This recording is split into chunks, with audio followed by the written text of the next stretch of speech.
Okay, it looks like the meeting is now streaming. I got a pop-up.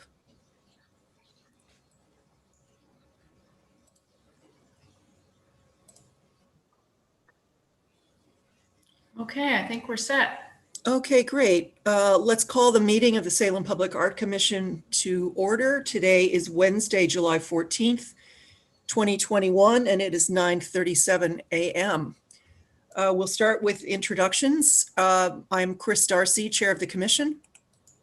Eileen Cotter Howell, Commissioner. Ellie James, Commissioner. Rachel Bucci, Commissioner. And I'm Heather Dimke with Public Works. First thing on our agenda is public comment. Heather, did we receive any public comment?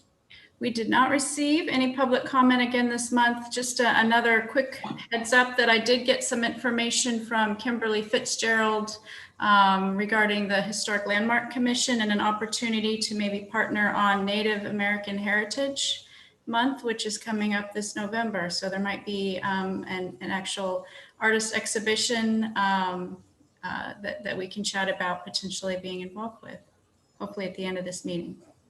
Sounds good.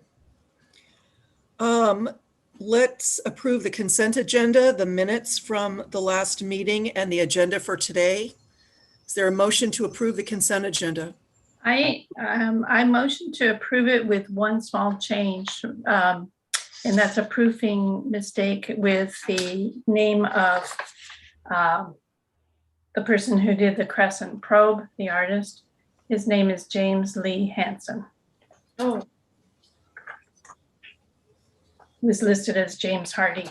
oh gosh, thank you. Okay. Is there a second to that motion? I second the motion. All those in favor, say aye. Aye. Aye. Opposed? All right, consent agenda is approved. Let's move on to the discussion items. The first thing on the agenda is the library. So let's talk a little bit about the Amanda Wojcik installation back in June, about a month ago. I was able to stop in on the second day and spend a little bit of time there with Heather and watch Amanda with her crew, and also watch Amanda being interviewed by a new person who's joined the Public Works team and is going to be doing some public information. So I was pretty impressed. She had 2 lifts in place, looked like lots of cooperation within the building. I was only there on the second day of installation, but the piece really does look, I think, beautiful and striking. I have some images on my phone, which I could share following this meeting. It appeared to be, everything appeared to be handled very professionally. I guess there were some glitches on the first day, but those were resolved. And the piece, I think the piece looks fabulous. I happened to be talking with a friend here in Salem who is a designer, an interior person. And I said, she mentioned something about the library. And I said, oh, you're not going to believe the transformation. And I sent her a picture from the interior, and as well as the wall with that relief on it. And I didn't say anything about it. And she responded within an hour or so. And she said, that interior is gorgeous. And then she said, and boy, do I like that artwork. So I think, we'll talk in a minute about opportunities for rolling it out in public relations and so on. But I hope that we will be really well prepared with some quotes from Amanda, hopefully the video that Heather's colleague took, and that we look at some good placements for the news about the commission. Heather, what else do you want to share before we talk about some of the opportunities for PR or process so that it gets rolled out and there isn't a surprise article in the Salem Reporter that preempts a larger, more comprehensive rollout? Sure. Yeah. Well, what to add, just quickly, Kelly James, Commissioner James was there as well on that Thursday when she was just getting started. And so he's got several photos. It sounds like he's got some shots of her with the work crew. So it'd be lovely to incorporate that in as well to what Trevor collected on the final day on Friday. As you mentioned, he's got an interview from her, and it looked like that went really, really well. So I'm excited. I haven't seen any of the clips from his video footage yet, but he did this at his last position. In fact, he's had several years working with regional media, news media out in Arizona is where he comes to us from. So he's got experience with that. So we'll have that piece. And then I know that the rest of the communications team, there's other interest in chiming in and assisting where needed. We haven't yet reached out to CC Media again, but we certainly can do that and press play. I haven't done that yet either. I know that was brought up, but I think we're waiting for a bit more detail maybe on what the potential exhibition might look like and the dates and whatnot before we really pulled everything together. So Rachel, did you have a chance to speak with Amanda about that exhibit before she left for New York? I spoke with her, yes, not before she left, but while she was on her trip. So yeah, we did talk about that. Do you want me to report now on our conversation? Yeah, I mean, I just think it would be, I think it would be good to understand if there are any issues that need to be troubleshot, that sort of thing. Okay. Whether Liz Leach Gallery is amenable to helping and, just general stuff. Okay. So we talked, and I have my notes here, so I need to just refer to them. So based on the available space, we kind of determined that between 7 and 9 pieces would work for those walls on the art corridor. And so they all need to be framed, these pieces. And so Amanda, when she gets back, which I think she was returning yesterday, and she may have already started this conversation with her framer that she works with in Eugene to make sure that this person is available to meet the deadline. And so her estimate, though, was that there would be framing costs associated with this, and it would probably be in the range of $200 to $400 per piece, because we're talking about works on paper, and some of them I think do have like a dimensionality because they're folded paper. So anyhow, she is working to get a solid estimate on that. And then, so the idea would be these pieces obviously need to be framed and ready to hang. And one of the concerns that was brought up by, I think, Kate, or somebody else at the library, was that it would be better to have works that were behind glass because of the public potential, for damage. So anyhow, so that's what we talked about in terms of framing. Then the idea would be to deliver the work toward the end of August, and then have it installed so that it's there when the library opens to the public. And the last time that I heard, the library was planning to open the first week of September. So that's our target for installing that. And then let's see, sorry, there's a lot of little details. I don't want to bore you with some of them. So as far as Elizabeth Leach Gallery is concerned, Amanda, they do have sort of like an art rental program that they do with businesses like offices, law firms, that kind of thing. And so they offer that and charge a consignment, what they refer to as a consignment fee. Amanda brought that up to me and suggested that, this would be different because it's not a rental, it's not an office, etc. So, but she is talking with the gallery to find out what's going on with that. At a certain point, I think it would be, depending on what they say, I'd kind of like to take Amanda out of the equation because I don't think we need to be having those conversations with Amanda. It should be with her gallery. And also that if we are going to pay for the framing and she is keeping the frames and also the work is not coming from the gallery, I don't think it's appropriate for them to be charging us a consignment fee. So anyhow, I'm just throwing that out there because that's a conversation that's happening between Amanda and the gallery, and it may be a non-issue, but just so everyone's on the same page. And so that's about it. Amanda and I were going to connect again once she's back in Eugene, and sort of get things organized in terms of which pieces will go where in that hallway.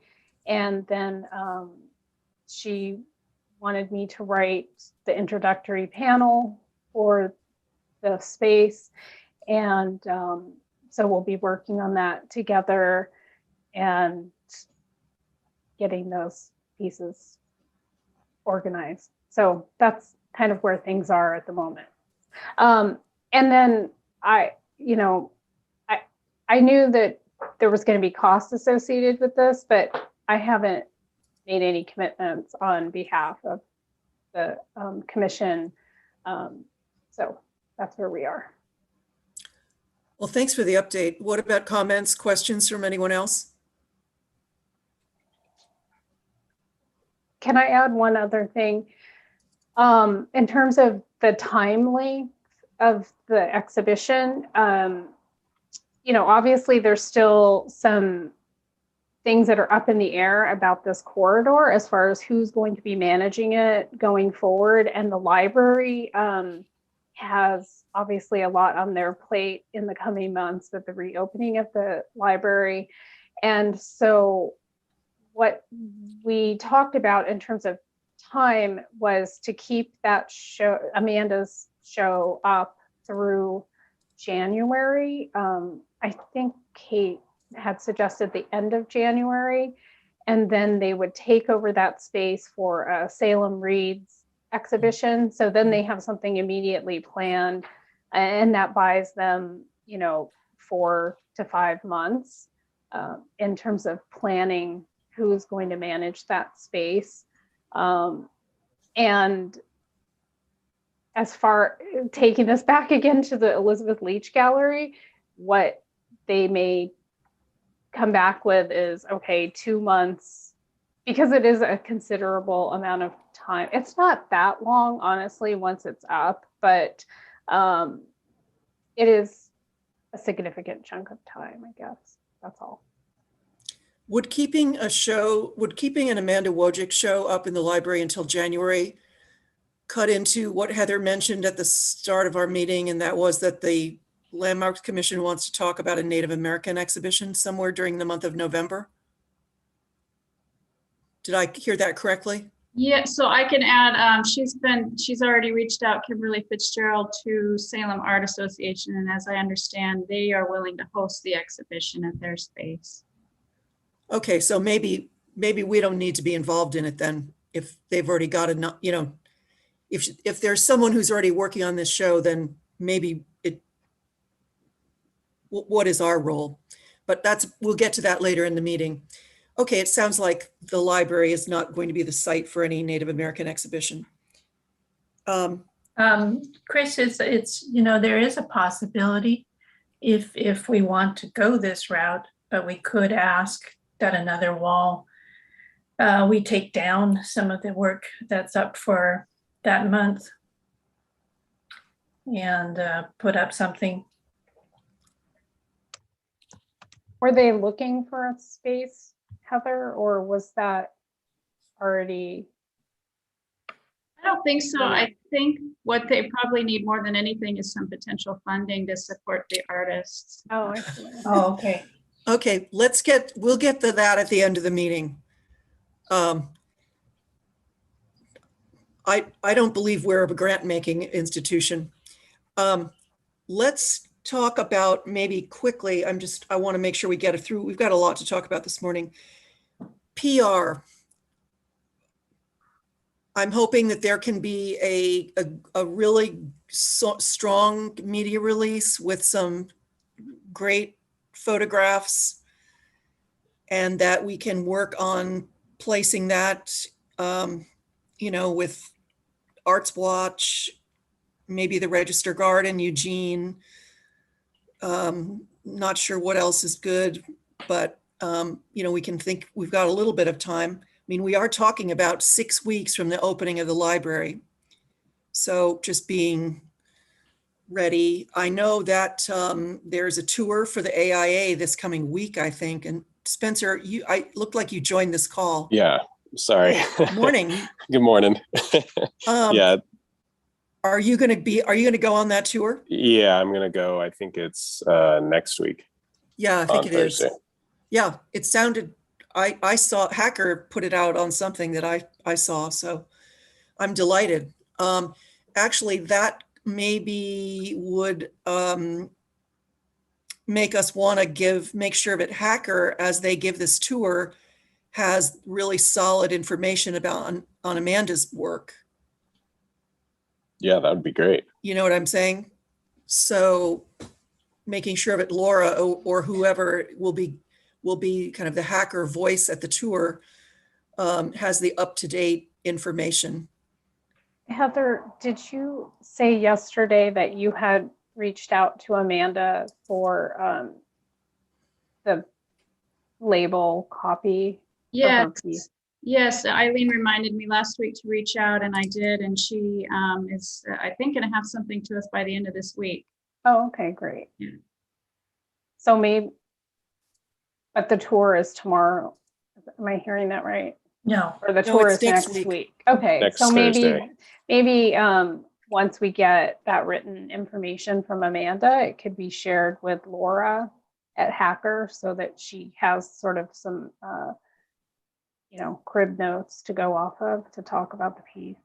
I mean, she's been in all the meetings as well, so I think she's well versed in it, but it might be nice for her to see exactly what Amanda's written about it. Yeah.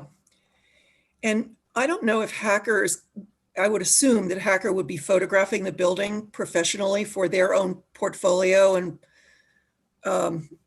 publicity purposes. But maybe we could have access to some of those images as we think about putting out a release about the artwork. It's worth asking if they're. I did email after I spoke with Amanda. She had a question about that as well, because she was thinking of hiring her own photographer to do that and wanted to know if Hacker had arranged. And I think I copied you on that email, Heather. Yes. I inquired with Laura because Amanda would like to piggyback onto what they're doing and maybe have them do some specific angled shots of her work at the same time. So, but I haven't heard back from Laura. And I was away last week, so I kind of forgot about it, but I could just kind of reply to her again, or, and say, maybe, can you answer this question? I know. Yeah, I hadn't heard back from her on the Sutsill screen either. I think she must just be maybe she's away or away. Yeah. And there probably is someone at Hacker who handles marketing and PR. Maybe we could just figure out who that's separate from the Setzel screen situation. But typically a firm of that scale they've got somebody who works on this stuff. Yeah. And it would be great if this project is published nationally and we get a little, we get a free ride there. Yeah, that'd be great. Yeah. I think it's did you say yesterday, Heather, that it won an award already? They did win an award, and I'd have to look back. I don't know if Kate clarified what it was. It sounds like. I think it was at least from what I know, the local AIA chapter. I think okay. it won an award for that. Great. Yeah. Yeah, have you been in the building recently, Spencer? No, I have not. So I'm excited. You are going to be blown away. Night and day difference. Beyond that. And the thing that I actually really like is that the Kristen Kuhn's animal bas relief that greets you on the staircase up to the children's section looks so much better with the change of the interior. I mean, it looks really, really good. But the space, the volume is just incredible. And that open ceiling and the windows and getting rid of the orange. Yeah, I hope Salem is really excited and really proud of the project because it's really well done. So yeah, I am very excited. Are we ready to, I guess one more question. We should figure out a timeline for being ready with a release. Like, is our goal to have something ready by mid-August, last week of August? I don't think we need to decide right now, but I think we should be thinking about that so that, if we have to pitch a story to someone, that can take a little bit of time. Yeah. Like the Register Guard or Arts Watch or what have you. I mean, we already know that U of O, they've said they already did a big public art story. So, we'll have to kind of get in line with them, but I do think it's worth getting in line with them. I have All right, one let's quick go. update on the exhibition piece, and it might just beg more questions, but I wanted to share that I did reach out to our risk manager to ask about the insurance that we have and whether or not there'd be any coverage options. And I'll just share what he had stated in his email quickly. So what I'm told is that the city's property policy covers fine arts owned by the city or in the custody and control of the city. There is a $5,000 deductible that applies. And if that is concerning, or if we need more information, we can get more information. If there's a desire to have more coverage, we can look into our own policy and see if there's some event insurance options that the city could look into as well. So what I'm told is that our coverage in theory covers guest pieces as well. I didn't get a lot of detail on how any of that works or how we document these pieces or anything, but. Well, the loan agreement, once we take those pieces from Amanda, we will, itemize which pieces and the value, and that'll be all signed through so that loan agreement will stand in for the idea of custody. Right. And then it should be fine with the deductible, like you said, 5,000. That's a pretty high deductible.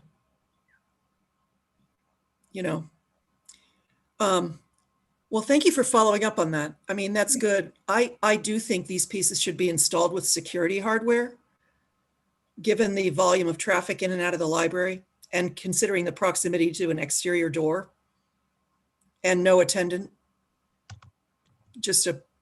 They're going to be, I think, from the picture rail, and because that hallway has the picture rail, and so they'll be on wires that have clips on the back. So unless we have locking clips, I don't know. Eileen, do you? And the only thing that you can do without having to pay quite a bit is to wire it down at the Mhm. point where it's attached. And so we could have that done. But To that's, the wall? no, wire it to the wire so that it's harder to get off. Okay. So it seals the connection a little bit. Oh, And I so it see. makes, if somebody was to take it and the pieces sound like they're going to be large, I'm more concerned with smaller pieces walking out the door than a large piece. But we could do that. We could have it wired down for a little extra security. Anyway, we can, I just think we should be mindful of that stuff. Can we move on to the returning works to the library? Sure. Without giving a lot of detail, we're just moving forward. We got responses from Don Rood about the labels, and so we're on a better track there.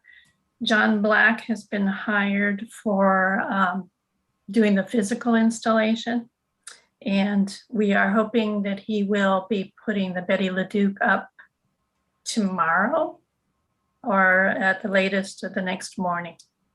Isn't that right, Heather? I just got an email this morning confirming tomorrow morning between 10:30 and 11, and he's planning to install. Okay.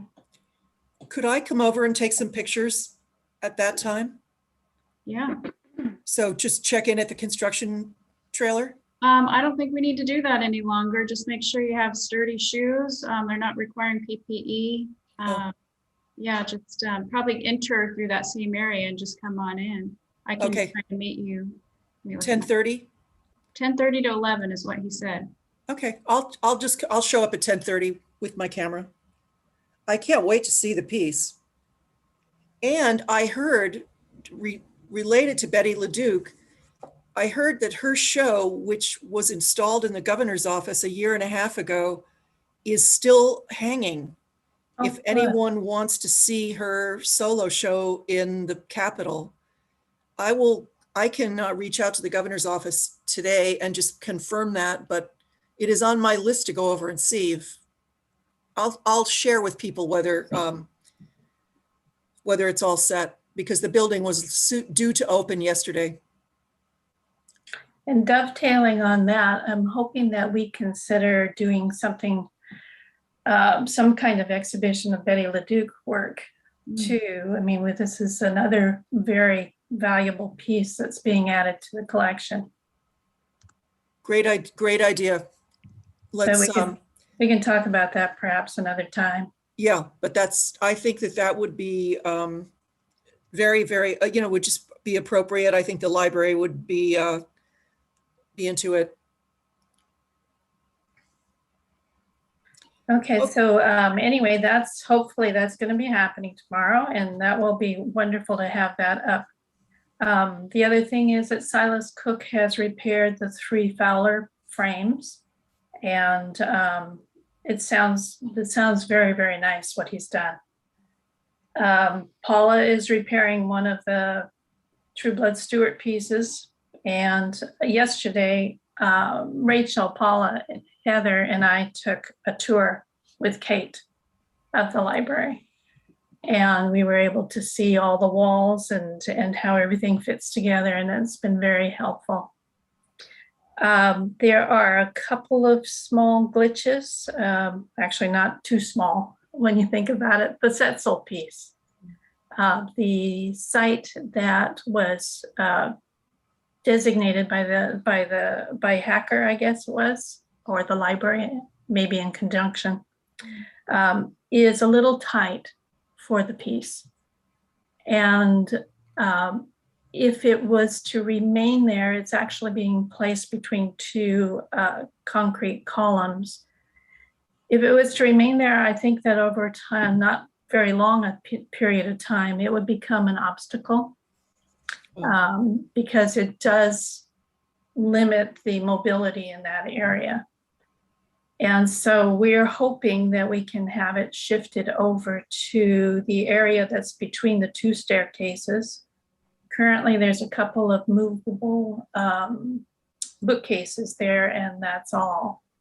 And from one of the persons that we were talking to yesterday, we found out that there was not really anything else planned for that area. So anyway, that is a big one. And I don't know how to do that, Heather, as far as trying to get that to happen. We had asked for that measurement of the other area a long time ago, and Hacker never got back to us on that.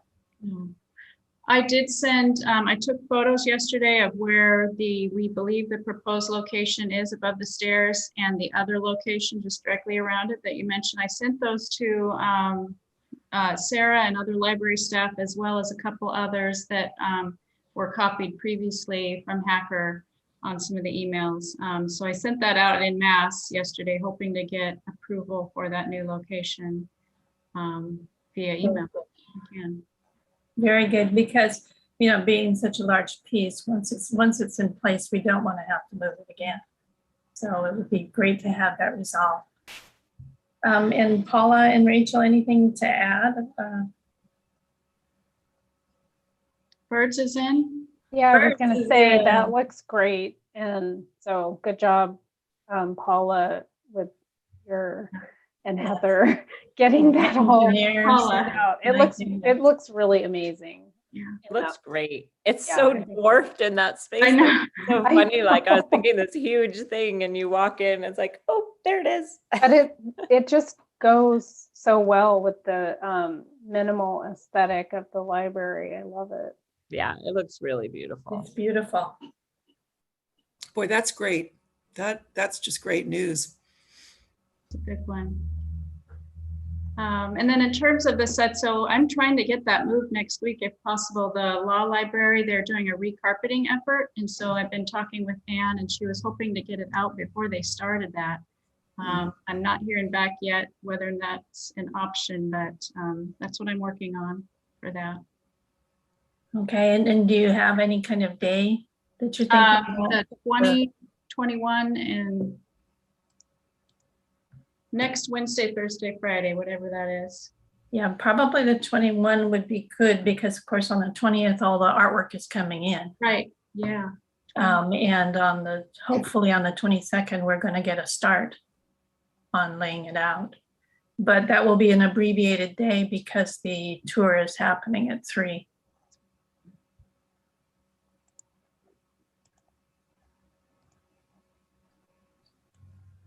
And what day is John Black starting? He was, Go ahead. sorry, yeah, he was available August 2nd and 3rd is what we have on the books now. Okay. All right, and then again, let's talk about the PR strategy for, as this is, the artwork is part of the rollout to the public, talking about the collection, how it evolved. I mean, I wouldn't get into the weeds about the ownership of the foundation owns this and that, but just talk about, some of the significant pieces. I think calling out the gift of the Betty LeDuc, the commissioning of the Amanda Wojcik, just calling out some of the names of some of the more prominent pieces, maybe referring in general to the value. But I think it would be good to just have a really solid release that can be available online, that the city can use as it, and the library can use. Yeah, I mean, I can help with any of those efforts. I do think if maybe pitching a story to Brian Libby, who's the architecture blogger in Portland, who could cover not only kind of, we've got this brutalist civic center, the library's part of it, a seismic upgrade, there's public art, there's new stuff. Hacker is a very prominent firm. I mean, it's a good story. And I know he's always looking for content. Can you So- say his name again? Brian? Brian Libby. Libby. Jeff Yon is another blogger in Portland. He has a blog called Port. He's interested in architecture and fine art, contemporary art. Yeah, but Brian Libby, he writes for major architecture publications. I could be available to brainstorm some ideas and things.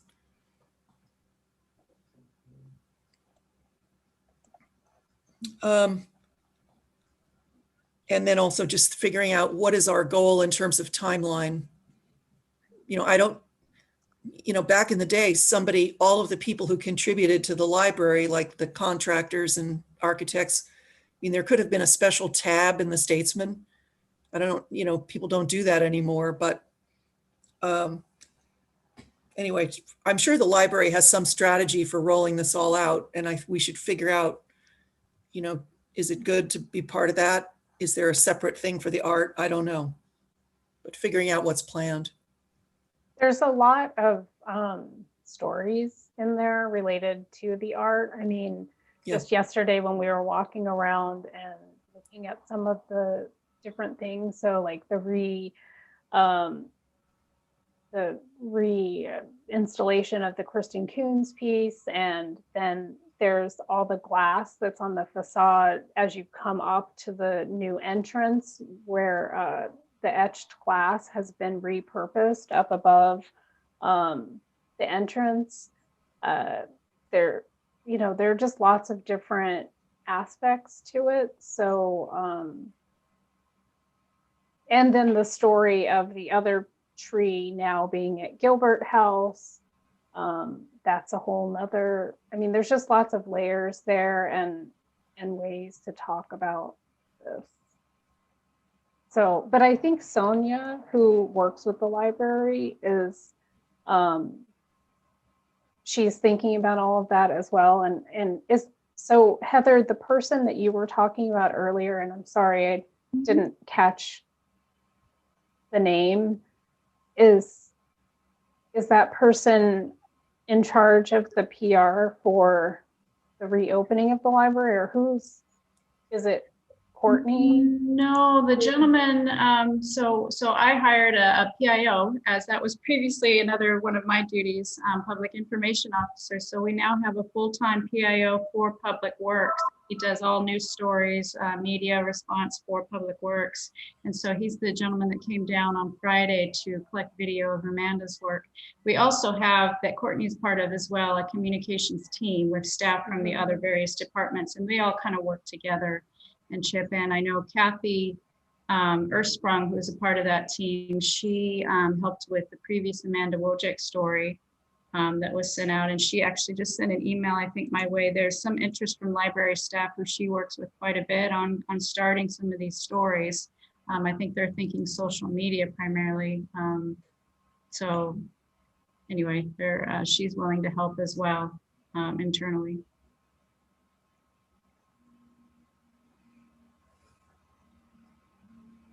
Yeah, this could be a whole string of Instagram posts over a period of time. There's rich visual content. Mm-hmm. All right, are we ready to move on from the library at this point? And thank you all for all of the work, because this has been a Herculean effort for sure. Public Art Fund. Let's hear from Heather about where we stand.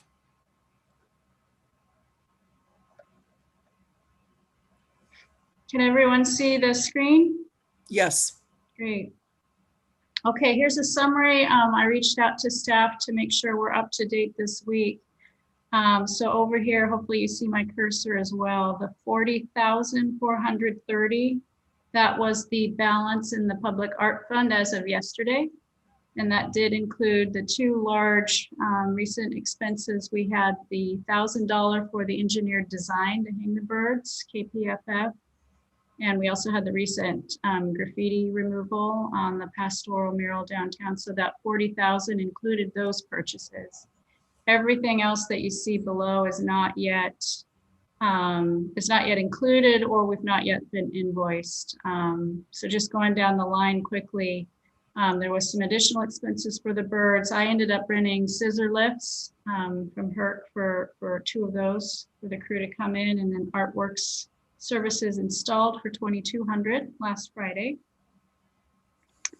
The Betty LeDuc is being picked up today by Mr. John Black, and that was $750. We've not been invoiced yet. He is planning to install that piece, as I said, tomorrow morning, but I've not yet seen a cost. He wanted to see the piece in person before he gave an estimate for that, so I hope I get that shortly. Excuse me, Heather, wouldn't that be part of the installation fee? That was is already separate. paid? That was separate from the rest of the install. Down at the very bottom, this 1,800. It was 1,800 for 1 day or 3,600. It's likely going to be 3,600 for 2 days was his estimate to install all of the artwork. And then of course we're splitting that, I believe, with the foundation. So I've only got 1,800 here. So yeah, the Trees of Life install was separate from that. And then I did get a delivery estimate for the set seal screen of just under $1,000. Thankfully this time the gentleman went on site and took a look at those stairs. And so we have some extra equipment that's wrapped into that estimate. The frame repairs from Mr. Cook, I haven't seen an invoice or got an update on that. The high end of that estimate was 900. And then the return delivery of all the artwork from X Gallery, the total for that was 1,500, and that's just drop off. We're going to put those in Laux next Tuesday, the 20th. That was 1,500 total. And again, I think we're just splitting that cost with the Library Foundation. So $750 our cost. So in all, we've got known expenses coming up of just under $8,000. That brings us to about $32,000 when all's said and done for those. Thank you for the summary, Heather. Questions or comments from anyone? Just to make everybody aware, for potential outstanding extras would be doing the Genosec 8 birds, reframing those.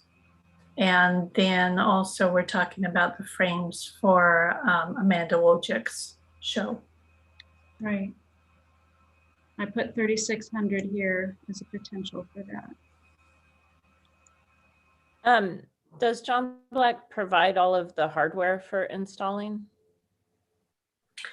He was supposed to provide the hardware specifically for the Betty LeDuc. And we are going to, if there's any need to replace backing hardware, we were going to do that. And I hadn't even thought about that at this point, about the actual wall hardware. Yeah. I'm sorry, go ahead. Oh, I don't know what, I charge to install for folks, but it seems like a lot. I don't know, but anyway. I'm just wondering if we need to work about It's going to be 2 people, right? It's John and his Was it 2 people? helper. Mm-hmm. He said we in an email, so I assume. What's that? He did say we will install. Yeah. I think it's I forget her name, but I think it's a woman. Not sure though. Anyhow, I would assume that includes the hardware, but you should check. Probably check that. Yeah. Also, I just, if Eileen or, if I'm not there for the installation of the Betty LeDuc, he just could be reminded that those are back walls. There's plywood behind the walls, so he doesn't have to go into a stud. Yeah. Which will make installation a lot easier. It'll go fairly fast, I believe. And as we talked about yesterday, since she has been showing this type of artwork for a very long time, I'm pretty sure that it should be fairly straightforward. Do we have, once that's up, is there something that we can cover those pieces with so that because they haven't yet moved all everything into the library. Yeah. I do And know I that would imagine they're Steve is gonna going to use get some blankets to be used to transport the falling books. So perhaps we could drape it with that, or perhaps a bubble wrap. I mean, obviously, Or if when there's a when you- stanchion or something that can be placed in front of it. front, and so that it's clear that nothing should be leaned up against that. I mean, I would be worried about covering it with a blanket, so then people Yeah. don't know what it is and might lean something there, or I don't Yeah, know. no, If that's a there's a good way idea, to like Rachel. put some sort of barrier so people can't go straight in front of it, because it would That's a be good awful idea, if Rachel. somebody like We'll scratched figure it or something out. scraped it. Yeah, I can figure something out tomorrow once he's done. We can get some. Yeah, that's part of the reason we wanted it up on the wall. We didn't want to see it lying on the ground up in Louts. Okay, are we ready to move on? Or are there any final questions or budget items that we should be mindful of coming up? Let's move on, speaking of money, to another maintenance issue that was brought to Heather's attention by Ellen Stevens, who is still connected with the SCAN Neighborhood Association, which includes Bush Park. And she observed that the sculpture Guidance of Youth had some staining. So both Heather and I were able to go by the piece separately. Heather took some just water to see whether, I couldn't tell what the substance was or whether it was easily removed. I had never seen this piece in 25 years of living in Salem. It's quite large. It is in the end of Bush Park towards the south end. It's not that far from LaFell Street. So anyway, Heather, do you want to report on what you saw over there when you went back with the water? Here's my notes. Okay. Yeah, I had stopped by. I think you stopped by on the 21st. There is what Ms. Stevens thought was maybe some kind of acid or something along one side and the back of the piece. It's a rust-colored liquid of some sort. I don't know. I did take just some water and washcloths. I was able to, that kind of scrapes off whatever that substance was. I probably don't want to know, but I was able to scrape it off the back of the piece from the stone. But it won't budge at all from the actual sculptures itself. And then as Chris had noted as well, you took a ton of pictures. I added all of that to our file. There's also some chipping, and it might be either kind of stab marks into the stone or just from freeze thaw, an effective freeze thaw, and it's chipping away in a few pieces, and there's some moss growing along the top. So there is some maintenance needed of that piece. I don't have any information. Chris had done some research and found some actually really interesting information about the piece, the history of it. We're assuming it's dedicated to the city of Salem. It's assumed to be the city's part of the public collection. I would assume before we move forward with any kind of maintenance, we'd want somebody to take a look professionally. As I recall, the Tom McCall down in the riverfront, when we tried to clean that several years back, there was some kind of mishap with a substance that was applied to that sculpture that actually changes the color or change the color of the piece. So I'd want to make sure we have this done right before we move forward. And one question I have is this piece part of the city's collection? So it's been my assumption it would be. I don't know why it would not be, as it's dedicated to the city. It's in a city park. I don't know why we wouldn't have it as part of the public collection. I don't know. Like I said, I was not aware of this piece until it was brought to our attention. I guess the piece would need to be accessioned into the collection. That would take action by SPAC. And then obviously assessing whether, what would need to be done. At first, when I saw it, it looked like someone had, thrown a cup of coffee or a Coke, something like that. It looks like the stain is like the color of a Coca-Cola. But obviously it's not something that's water soluble. Well, Coke would etch, is it bronze? I think so. Yes, yeah, it is. Mhm. Because it has acid in it. So that would potentially damage that. As far as it being part of the collection, when Courtney was still doing the research on the orphan artwork, this wasn't part of that. And since I've never heard of it, and until Ellen sent the email, I'm wondering if it was even on the radar. Ms. Stevens said she had reached out to Courtney at the time, and there was a flurry of emails right as I transitioned, and there was actually a folder that was placed in our online system for the piece that just had a picture of the dedication plaque, a couple pictures of the piece. So it looked like there was some initiation of looking into that. And again, that was right as I transitioned in. Yeah, but I don't recall us ever working on and accessioning it into the collection. I don't And think it wasn't part was. of the orphan group. This thing it's not, there's no mystery. There's a very clear trail of how this happened. And it was a gift to the city. Someone left a bequest for a certain a sculpture. This is the piece that resulted from the rejection of the more modern piece. Mhm. What was it? It's a Renoir. And it's Renoir, at the Portland yeah. Art Museum, and Mhm. Salem Yeah. didn't want it. Yeah. Because it had nudity in it. And so did did they sell it or give it away? And then the money was used to buy this other sculpture? Yeah, there was a competition. Mhm.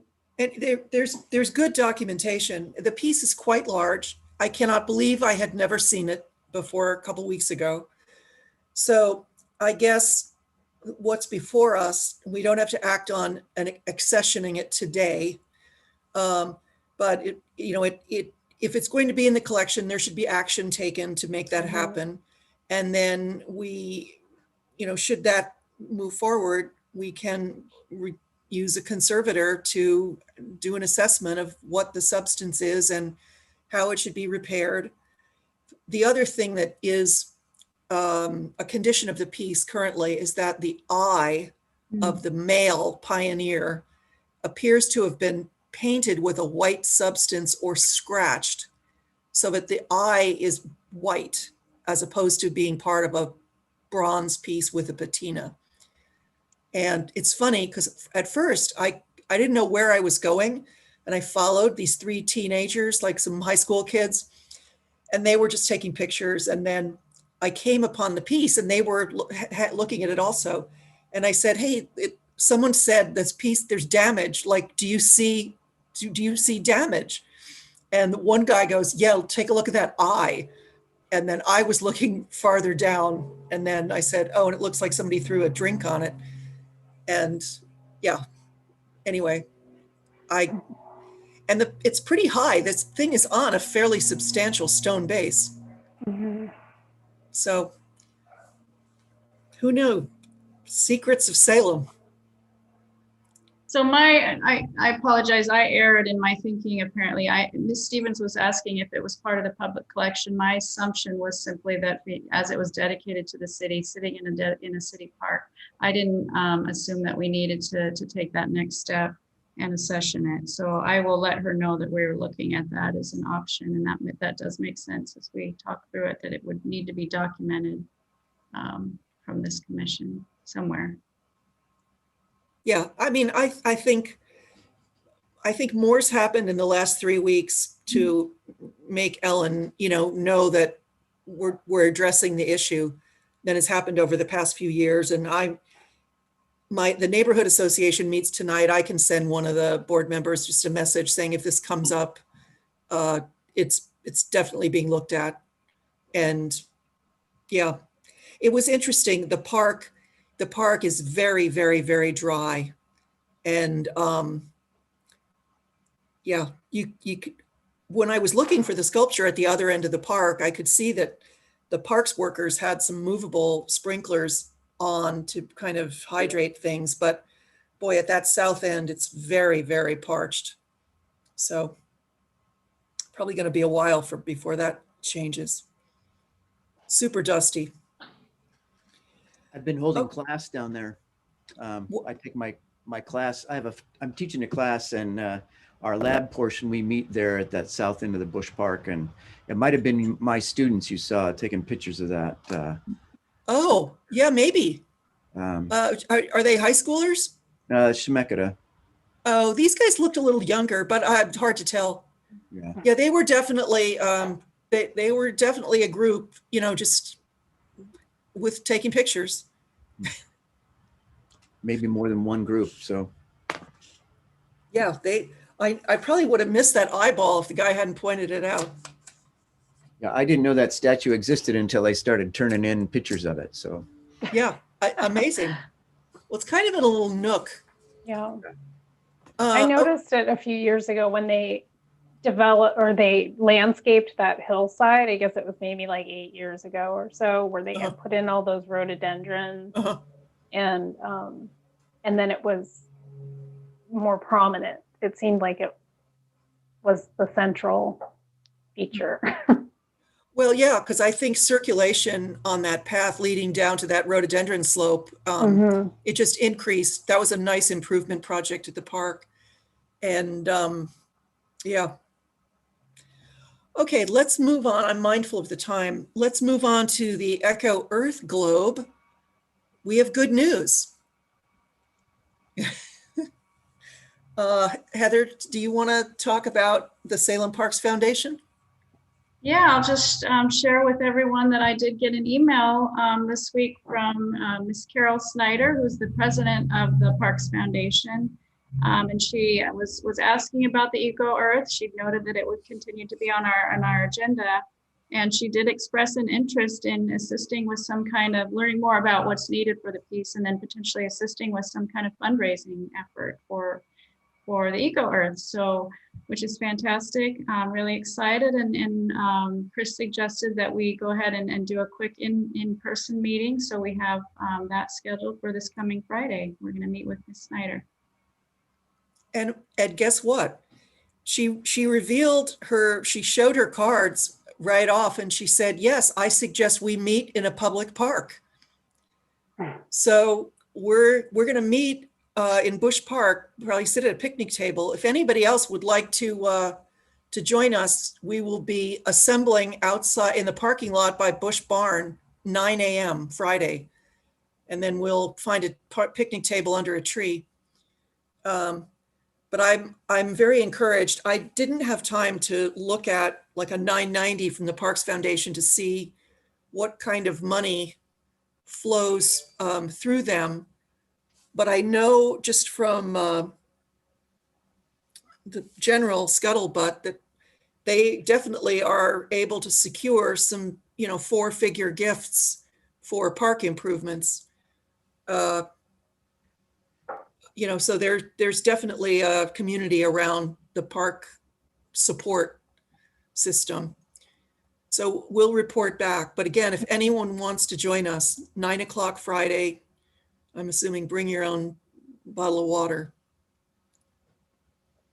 I did get another email this week too. It was actually a park staff who looked up online to see who the contact was and reached out, just curious about what would the potential next steps were for Eco Earth. So I imagine there's, we've had those signs out there for quite a while saying in progress. I imagine as more people, more and more, it's always so busy down there. Yeah, and with the Rotary Amphitheater opening, I don't know, is that opening like in 10 days, Spencer? It is, I think it's dedicated in 10 days, and then I think it opens the following month. Okay. So soon. So with that added activity, it wouldn't surprise me if there were more questions. And I guess we might be prepared, and I think we'll know a little bit more after this conversation with Carol Snyder on Friday, but we might want to have just a couple of bullet points that we all are familiar with. If there are questions that come up from people who are showing up to, some of the Rotary stuff. I mean, I think, isn't there a Pink Martini concert planned? Or True North? I mean, there's some programming that's already in place, so it wouldn't surprise me if people start asking questions. All right, let's go on to the Wayne Taysom doors. I guess I kept this on the agenda so we don't lose sight of it. I still haven't gotten an invitation from Willamette Heritage Center to go through the boxes of Set a Case Architects, but I did go through their inventory of materials, and I have the files and boxes marked that I think would be relative to the project.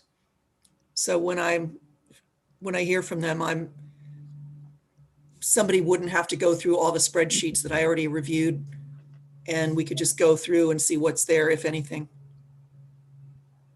And I did tell them exactly what I was looking for, because sometimes people will do the work for you, but I didn't get nobody took the bite on that one, the bait.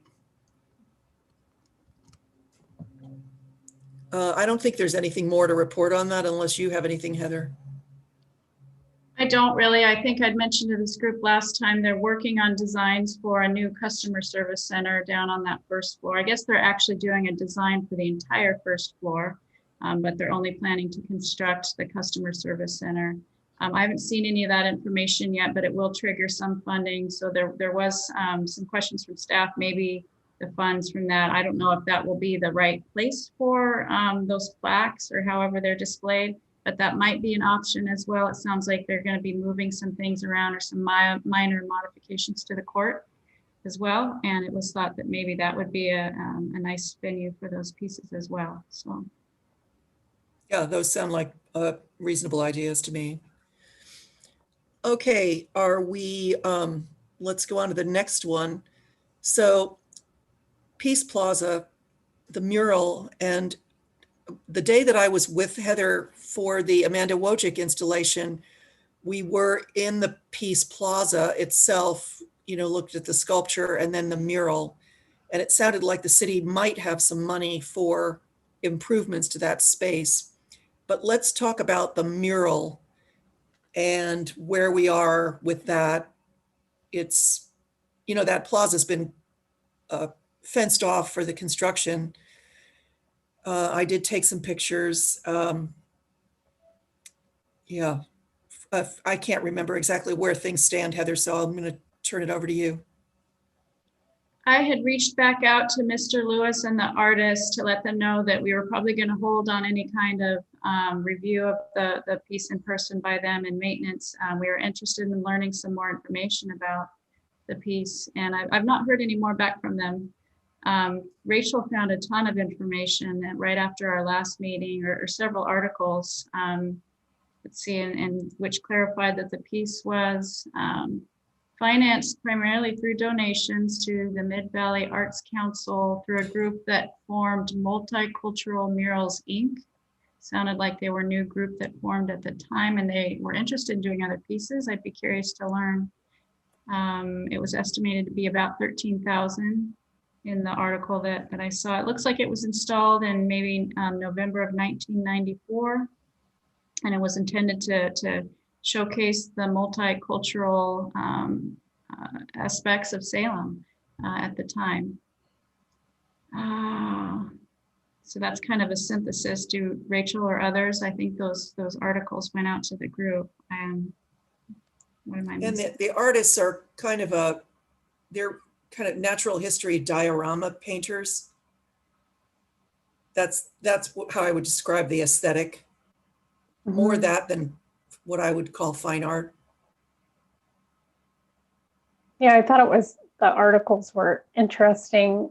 They kind of shed some light on what the intention was behind the project, and also who the people who were active in that project. So I did also send some obituaries that mentioned different people who were involved in it, but I think that some of the people who were involved are still around and maybe would be interested to assist in some way. Who were some of those people? Do you remember, Rachel? Alice Phelan. Oh, Alice Phelan, right. Now it's coming back to me. She's one of my neighbors. Mm-hmm. I did speak with Alice Phelan, and Okay. Alice Phelan was part of a Peace Plaza group, but she was not involved with the mural. Okay. Yeah. So Lloyd. Go ahead. Oh, go ahead. Go ahead. Yeah, Alice Phelan is married to Peter Burgell, who used to be the head of Oregon Peace Works. Mm-hmm. They live on Saginaw Street. They were part of the group of people who came to advocate for the preservation of the peace mosaic at the Y. Mm-hmm. There's, So, they're one of probably the things that I thought was kind of interesting as I was looking up these articles was that, there's a really active peace community in Salem, and we kind of knew this already from the peace mosaic on the Y, but there was that Peace Plaza Foundation that was involved in constructing that and dedicating it, and they held lots of different events in that plaza. One thing that I came across was a big event that they had the day after September 11th. It just seemed like there were a lot of different things that happened there. Anyhow, I thought it was just interesting, and also I thought the descriptions of how the mural was created was kind of interesting. We had talked about some of the depictions of the people within it seeming dated, but they had actual people pose for those. Anyhow, I don't know. I just thought it was interesting. If you haven't had a chance to read those articles that were written, there is.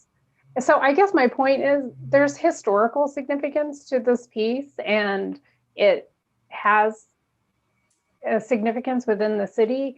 So I guess the question is, what's our role? We're a fine arts commission, but it does have a historical significance. So is the historic City of Salem Historic Commission involved in this? And when do we decide that something is historic? I mean, this was made in 1994, so we're coming up on what, 20, 30 years? God, okay. So anyhow, it raises more questions than answers, I guess. I guess, maybe what could be a next step would be to better understand what the city might do with the Peace Plaza in terms of just repair and community engagement with the space.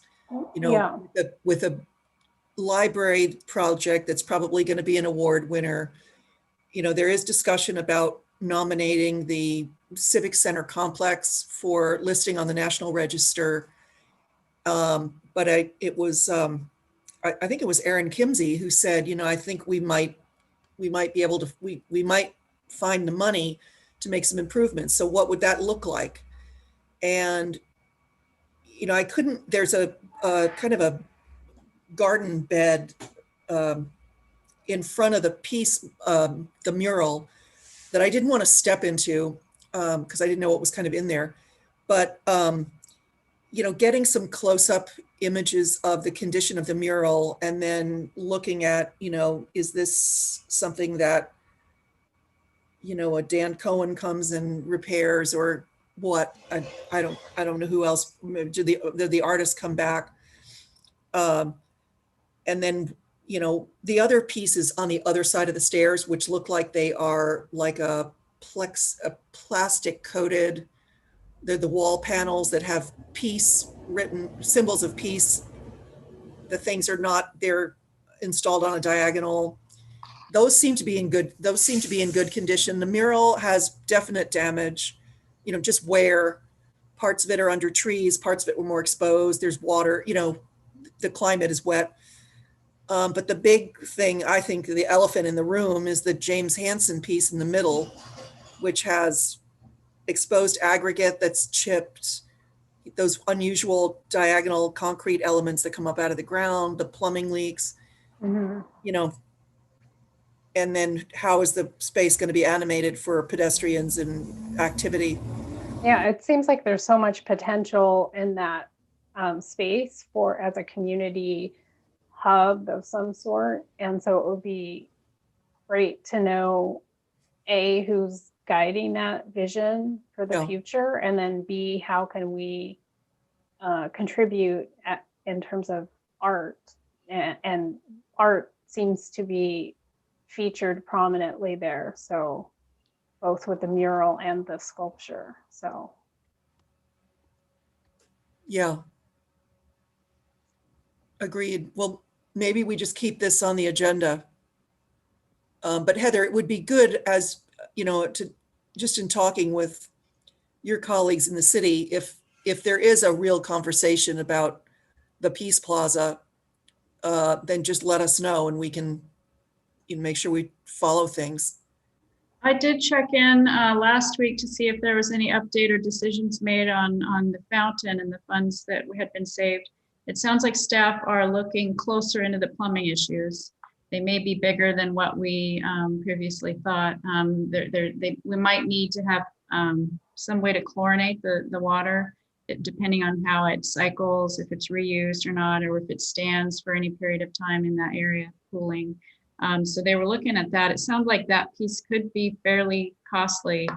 And I suspect that would be kind of just the focus of any cost savings that we'd have. But it was the library oversight committee that was making that call. And I think we're just trying to get a better idea what it would cost to fix that. So I'll keep checking in and seeing if we can get an update. I know they wanted to do some kind of general cleanup in there as well with the opening of the library, but I think that was primarily the vegetation and whatnot, just general cleanup. So Yeah. do you have a ballpark when you said costly in terms of the chlorination? I didn't ask for any of the costs. So I don't Okay. know. Yeah. I'm just wondering if it's somewhat feasible. I mean, it would be wonderful to have that operational. And is that something that maybe what is it? Oregon Arts. God, why am I spacing on their name? You know, the convention center people. Oregon Artist Series Foundation. Thank you. Yes. I was going to say artist services. I knew that wasn't right. Anyhow, that they might be interested in helping fund so that we can bring that sculpture back to life. I can raise that issue with that group. There's a board meeting tomorrow. I will give an update on the library and the Wojcik, and I'll just talk big picture. Yeah. And then speaking of that, the Oregon Artist Series Foundation, with the acquisition of the Richard Thompson painting, and then the OASF also purchased a large Rob Bibler painting. And we returned some works that were on loan to the convention center from the Hallie Ford Museum of Art. The works on the ground floor of the convention center have been reinstalled, and I think they look really good. The Richard Thompson piece looks fabulous. When the reinstall was done, the governor had not yet lifted the COVID building restrictions, which have now been lifted. But OASF has been talking about, you know, when the time is right, doing kind of a reception so that people see the reinstalled work and can get back together and kind of celebrate, what art that's going on in Salem. But I can report, I will bring the Hanson question to OASF tomorrow, and then I'll just report back. Back to the Peace Plaza, though, I wonder if anyone has Hanson's drawings for that piece. I can't remember the selection process, whether that was a competition, whether he was invited to submit a proposal. I just don't know. I can't remember off the top of my head.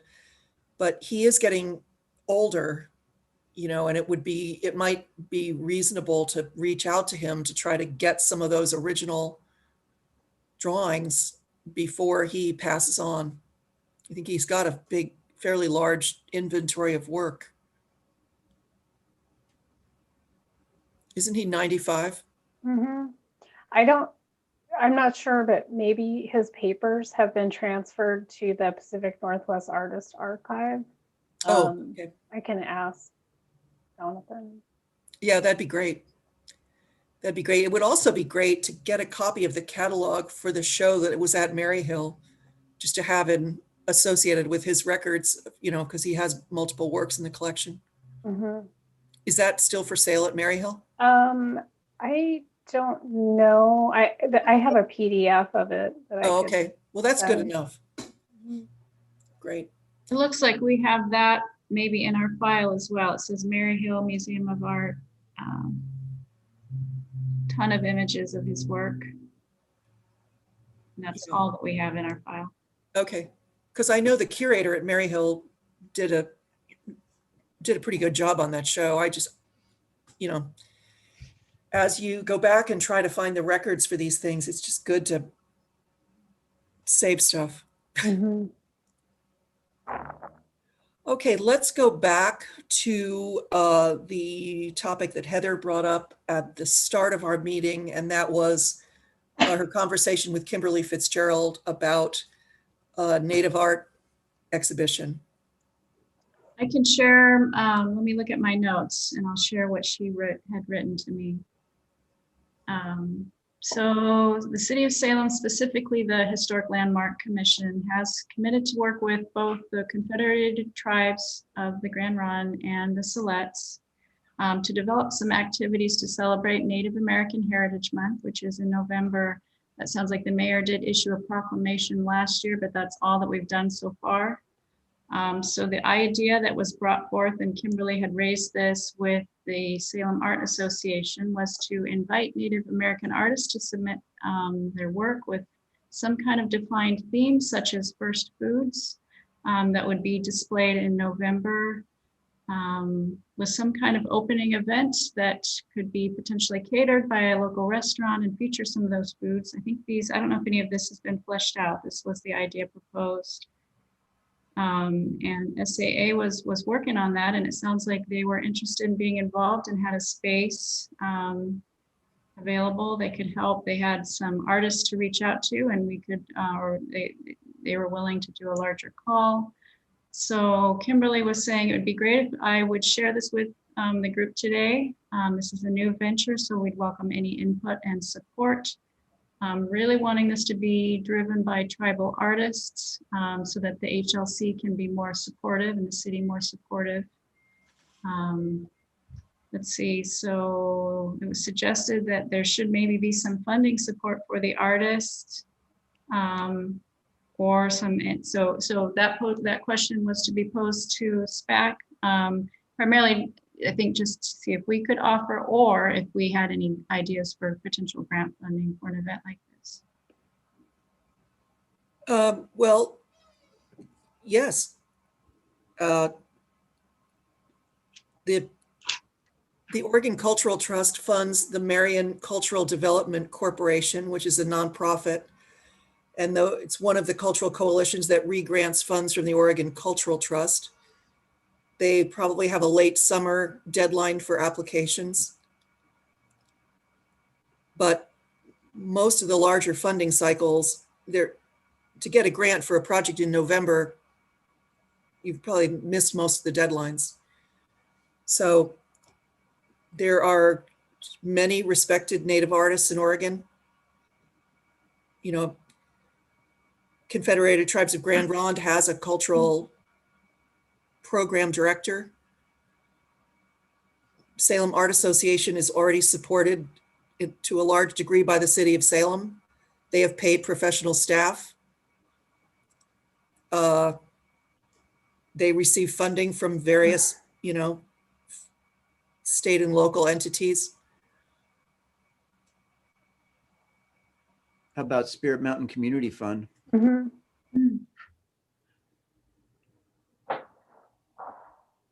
Who was it at SAA that was that you'd Hi, mentioned? Michael.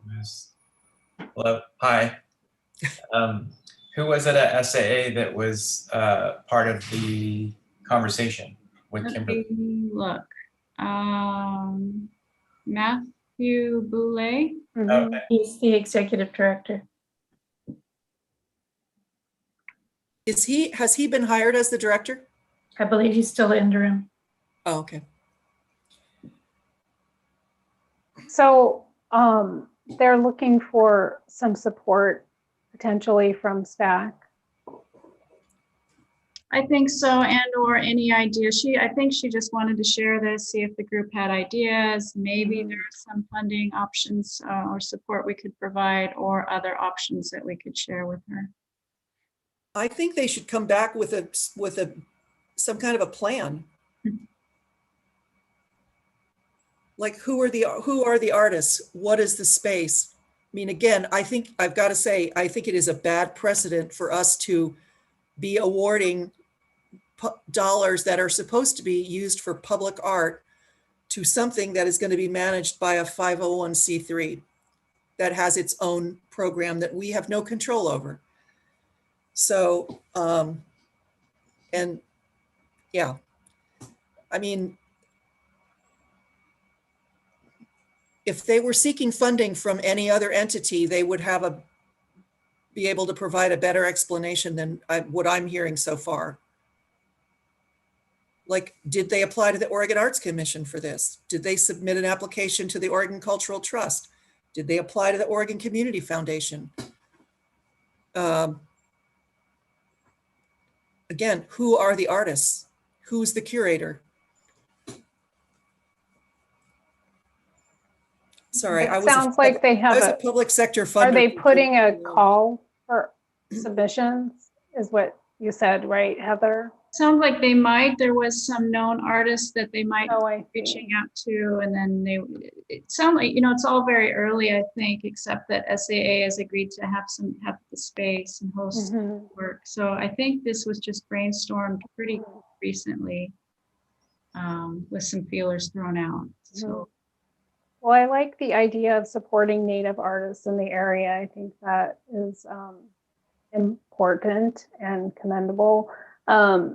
And I am wondering if maybe once they get to the point where they have more substantial information about who will be exhibited and so forth,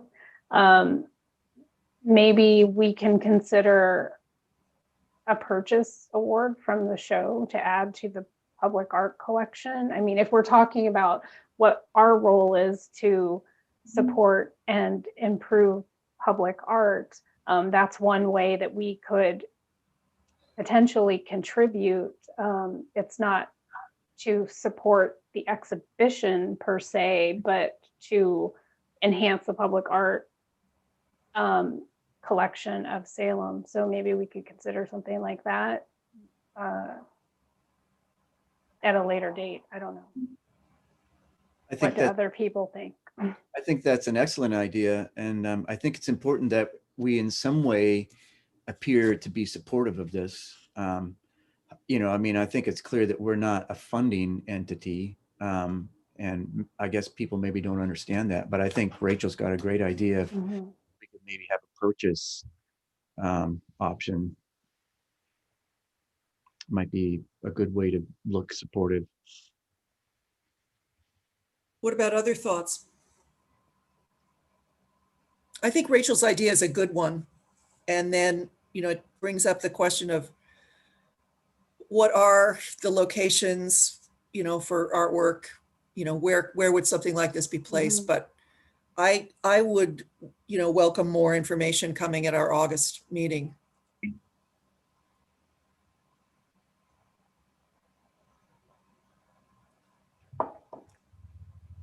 This is a bit of a side issue, but do we know at all whether or not we still have some kind of connection with the Grand Ron tribes and the sculpture that was going to go into Minto Brown?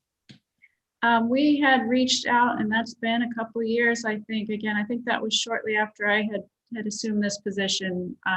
We were talking with Annie Gorski of Urban Development, who'd been in contact with the artist. I asked her a couple different times. She tried to reach out a couple different times, and we were getting nothing back. And so that was the last that I'd heard. I So- think in talking with someone who worked with the Grand Ron tribe, I learned that that work of art was never funded. So there was some thought that this was going to be a gift from the tribe to the city. I'm not sure that that was really fleshed out, but there is a new kind of cultural resources staff person at the Grand Ron tribe, and it would be good to maybe invite him to give us an update on what the tribe has going on in terms of its own cultural programming, just as a gesture and to get some new information. I can't remember the fellow's name, but it's the job that David Lewis used to have. Is it David Harrelson? I can't even remember.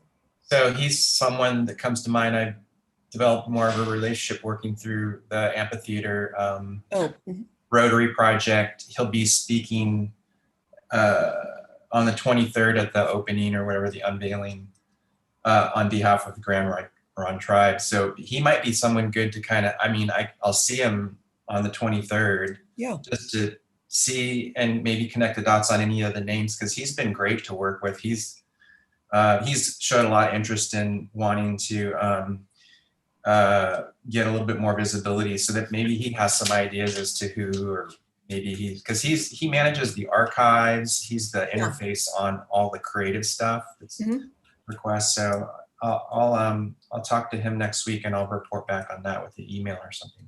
Yeah, that's great. It's maybe spitballing, but it seems like there might be a way to connect that and maybe resuscitate this particular outreach from the tribes to the city of Salem. Yeah, I agree. And maybe even make a purchase. We could do if we have the funding. Yeah. We should at least see what's going on. Yeah. I mean, to me, that was always such a very substantial presence, the image of that, the drawing that they did of that. And I sure would like to see something like that, because that would be a very tangible contribution. Well, and I think that's another thing to bring up at our meeting with Carol Snyder from the Salem Parks Foundation on Friday.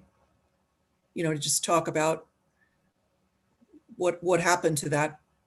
Just kind of went out up in the ether for a while. All right. Any other comments for the good of the order?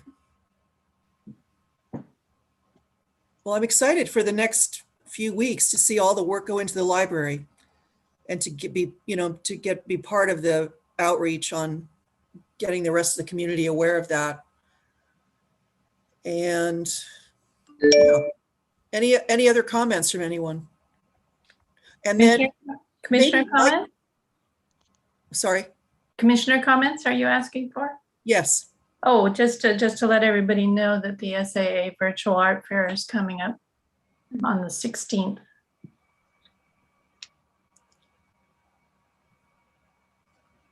How about other comments? I am curious to see the amphitheater unveiled. So I'm glad to know, but that's also right around the corner. Okay, anything else from anyone? Heather, would you mind sending the funding printout to us? That would help me to kind of keep track of what, because I have a couple of other items perhaps, but I'm waiting on them. The spreadsheet? Yeah. Sure. Just what you showed us earlier.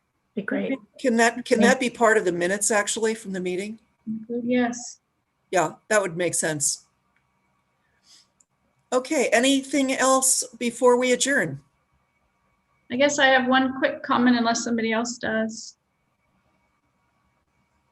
Just sharing that we are all, the city offices, hopefully you all had heard, we are reopening to the public on next Monday, the 19th.